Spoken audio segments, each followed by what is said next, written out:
Quand il veut prendre le bus, Joseph-Marie, malvoyant, doit s'armer de patience. Alors la première difficulté, c'est de savoir déjà que c'est un arrêt de bus, parce que faut tomber dessus déjà là, et tout ce qui est écrit dessus, c'est pas la peine. Le Rochelet, bénévole au sein de l'association Valentin AUI, a été sollicité pour améliorer les bus de l'agglomération avec d'autres personnes en situation de handicap. Le handicap, on le subit, on vit avec. Et La Rochelle, c'est quand même une belle ville, donc on améliore les choses petit à petit. Et voilà, on peut y vivre quand même sereinement. Ce bus, tout neuf et 100% électrique, il fait partie des 7 nouveaux mises en circulation par l'agglomération en remplacement d'anciens bus diesel.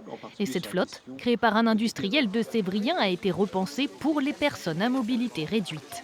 Ces bus ont bénéficié d'améliorations, notamment le valideur des titres de transport qui a été rabaissé pour que ce soit plus facile à utiliser.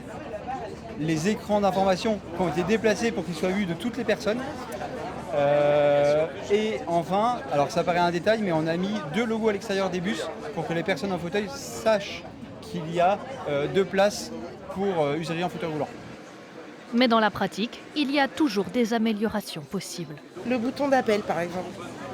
Il faut être malin, il faut prendre le téléphone et appuyer. Voilà. De mémoire de Yellow Mobilité, bien qu'existant depuis plusieurs années, cette collaboration avec les associations et usagers en situation de handicap est historique. Là, c'est une concertation qui a été un peu plus large et plus poussée. Du coup, des améliorations qui sont peut-être plus prégnantes au niveau de la livraison de ces bus. Cette flotte de bus accessible à tous accueille cette semaine ses premiers voyageurs.